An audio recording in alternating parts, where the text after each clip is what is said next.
Hi guys, I'm just going to do a very quick video where I'm just going to recap urban change over time for GCSE revision.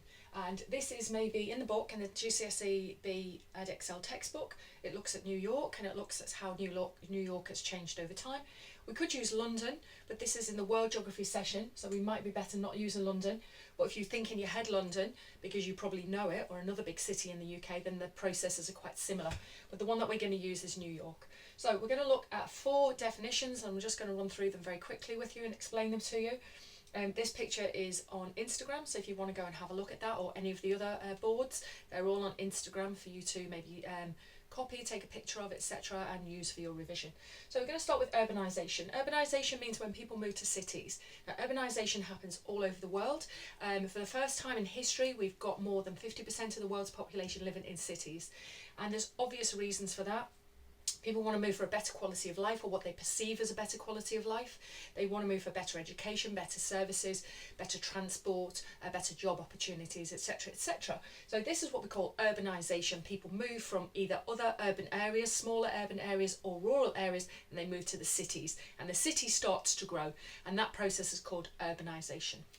The second process is the city becoming bigger and bigger and bigger and developing into a mega city like New York or Mumbai or lots of other places in the world. And suburbanisation means that the city grows outwards essentially, and it incorporates any small villages or towns that were quite close to the original city but now become part of the urban sprawl. And sometimes suburbanisation can be called urban sprawl as well, as the city kind of develops and grows out from the CBD and the inner city. So then we get the outer suburbs, inner suburbs, and then outer suburbs, and the city becomes very, very large in terms of area.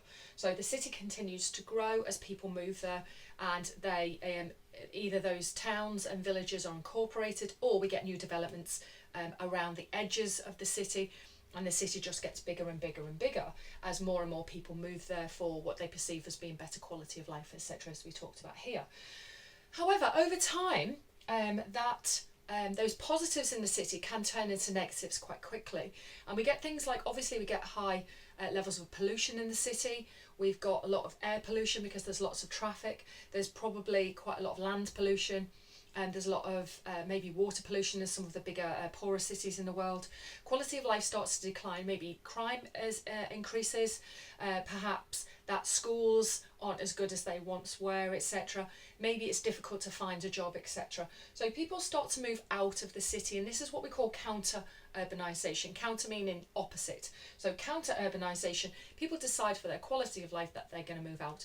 Often, when people are younger, they might want to move to the city because there's lots of opportunities for them, there's lots of services, there's lots of entertainment there for them. But as they get older and as they have families, then they see that the life in the city isn't what they want, so they move out. So that's another reason why people can move out. So this is called counter-urbanisation, and that's as people perceive that their quality of life is declining living in the city, and they can get what they want elsewhere, maybe in another city, a smaller city or a village or a town, or move into the countryside, etc.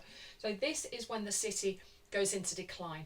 So this can also happen, counter-urbanisation, due to other reasons, such as when businesses or industry closes in a city, we have deindustrialisation.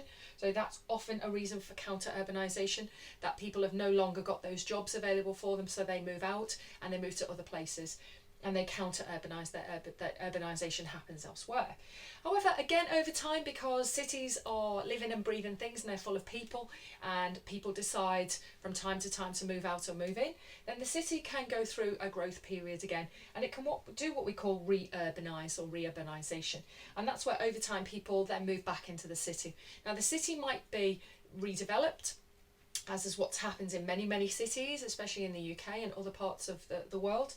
And these places, those older places that maybe have shut down, and the fact that the city was negative, maybe the government or the city council has put some more money into the city to improve the air quality by maybe reducing cars in the city centre, etc., or by redeveloping some of those brownfield sites, some of those old industrial sites or old warehouses, etc.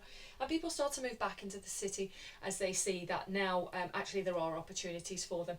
So urban change over time happens because it's people who live in these places, and they decide where they want to go and over time these things change. So urbanisation, when the city grows. Suburbanisation, or when the city continues to grow and takes up land surrounding the city.